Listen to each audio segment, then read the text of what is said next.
नमस्कार dear students, एक और नई वीडियो पर आप सभी छात्रों का स्वागत है। यहाँ पर उत्तर मैट्रिक स्कॉलरशिप योजना से रिलेटेड काफी बड़ी अपडेट आप सभी छात्रों के लिए लेकर आया हूँ। इसके लिए जो फोरम है आपके वो कब से स्टार्ट हो रहे हैं, इसके लिए जो फोरम है वो कौन कौन भर सकता है, यहाँ पर जो योग्यता है आपकी वो क्या रहेगी, यहाँ पर पैसे हैं आपको कब तक आपके अकाउंट में है वो डाल दिए जाते हैं, इंपोर्टेंट जो डॉक्यूमेंट्स हैं वो आपके क्या क्या लगने वाले हैं, यहाँ पर जो फोरम है वो कौन कौन भर पाएगा और फोरम है आपको कहाँ से भरना है, पूरी जानकारी इस वीडियो के माध्यम से आप सभी छात्रों को मैं क्लियर करूंगा। ठीक है, अब देखो लास्ट ईयर तो इससे पहले जो आपके फोरम है वो स्टार्ट हो गए थे, लेकिन इस बार थोड़ा देरी हुआ है। ठीक है, देरी का कारण भी मैं आपको क्लियर करूंगा और साथ में आपको मैं क्लियर करूंगा कि कब से आपके जो फोरम है वो स्टार्ट होने जा रहे हैं। देखो जो आपकी एसजेई, ठीक है, एसजेई विभाग से यानी समाज कल्याण विभाग से ये जो स्कॉलरशिप योजना है वो चलाई जाती है।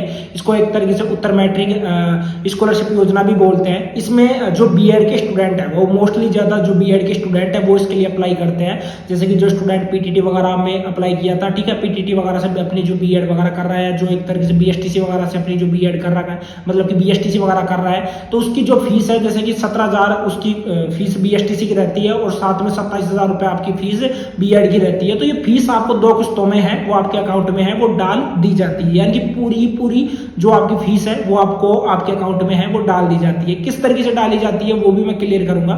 ठीक है, सबसे पहले क्या है कि एक अपडेट आया आप सभी छात्रों के लिए कि यहाँ पर क्या है कि जो जितने भी जो शिक्षण संस्थान है जहां पर बीएड वगैरह करवाया जाता है उनके द्वारा जो छात्रवृत्ति पोर्टल है पर पंजीयन नवीकरण हेतु अब 31 अक्टूबर तक आप ऑनलाइन है आवेदन है वो कर सकते हैं। यानी कि जितने भी जो शिक्षण संस्थान है वो छात्रवृत्ति के लिए उनको एक तरीके से पंजीयन या एक तरीके से नवीनीकरण है वो किया जाता है और उसकी डेट आपकी 31 अक्टूबर है। वैसे डेट 15 अक्टूबर रखी गई थी, इसको बढ़ाकर 31 अक्टूबर कर दिया गया है। साथ ही में 31 अक्टूबर तक कर सकते हैं। पूर्व में संस्थाओं हेतु कोर्स मैपिंग मान्यता एवं पाठ्यक्रम वार फीस स्ट्रक्चर आदि अद्यतन करने हेतु 20 अक्टूबर 2024 नियत की गई थी। ठीक है, अभी यहाँ पर डेट बढ़ाकर आपकी 31 अक्टूबर कर दी गई है। यानी कि ये तो कंफर्म हो चुका है कि नवंबर में आपके जो फोरम है वो स्टार्ट होने वाले हैं।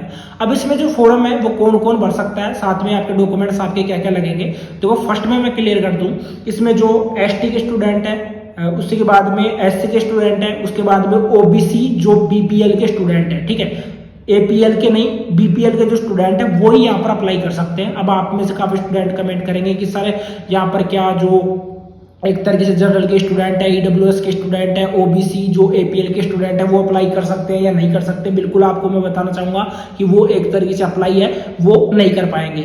एक बार आप सभी छात्रों की जो जानकारी है उसके लिए आपको मैं क्लियर भी कर दूं कि इसमें जो अप्लाई है वो कौन कौन स्टूडेंट है वो कर पाएंगे। एक तरीके से जो जातियां वगैरह रहती है उनके आधार पर आपको मैं क्लियर भी कर देता हूँ। ठीक है, इसमें क्या है कि जो अनुसूचित जाति है, अनुसूचित जनजाति है, पिछड़ा वर्ग है, ठीक है, जो पूर्व में विशेष पिछड़ा वर्ग है वो कर सकते हैं। अन्य पिछड़ा वर्ग हो गया, आर्थिक पिछड़ा वर्ग हो गया, उसके बाद में वर्ग और विमंतु गुमंतु एवं अर्धगुमंतु जो समुदाय के जो स्टूडेंट है वो भर सकते हैं। साथ में यहाँ पर मिरासी एवं बिस्ती समुदाय के जो स्टूडेंट है वो इसके लिए जो फोरम है वो भर सकते हैं। ठीक है, अब ये यहाँ पर मैंने बिल्कुल क्लियर कर दिया है। साथ ही में जो मुख्यमंत्री सर्वजन उच्च शिक्षा उत्तर मैट्रिक छात्रवृत्ति योजना में राष्ट्रीय स्तर एवं राज्य की जो राजकीय और साथ में जो निजी मान्यता प्राप्त जो और साथ में राज्य के बाहर संचालित राज्य के शिक्षण संस्थानों के मान्यता एवं संबंधिता प्राप्त पाठ्यक्रमों में प्रवेशित अध्ययनरत नियमित विद्यार्थियों के लिए शैक्षणिक सत्र 2024-25 हेतु ऑनलाइन पोर्टल है वो आपका एक तरीके से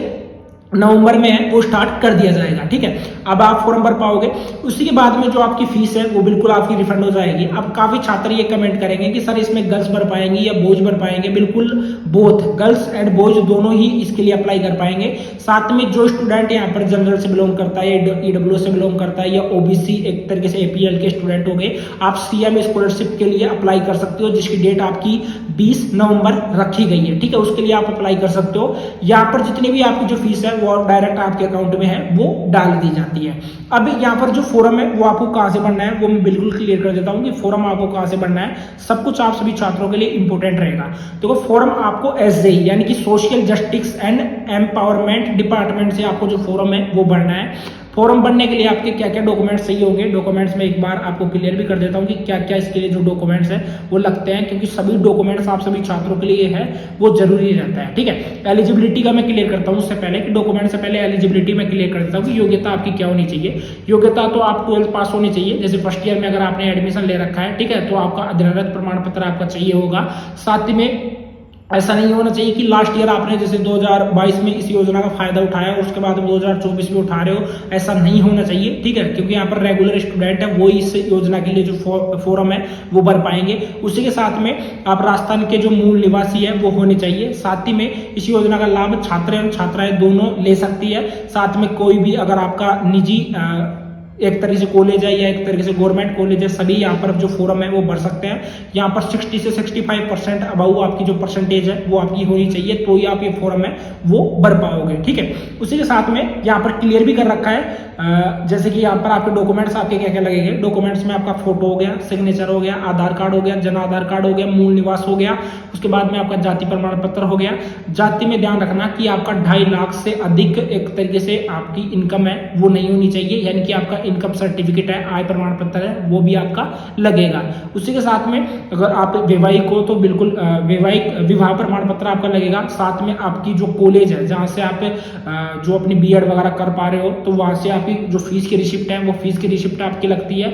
उसी के बाद में आपका mobile number, email ID, SSO ID, ये सब कुछ आपका लगता है, जो कि मैंने बिल्कुल यहाँ पर आप सभी छात्रों को क्लियर कर दिया है। बाकी देखो, आपको जो ऑफिशियल वेबसाइट है उसके ऊपर जाकर ही आपको जो फॉर्म है वो भरना पड़ेगा और तकरीबन 5 से 6 मंथ के अंदर ही आपका जो पैसा है वो आपके अकाउंट में है वो डाल दिया जाता है।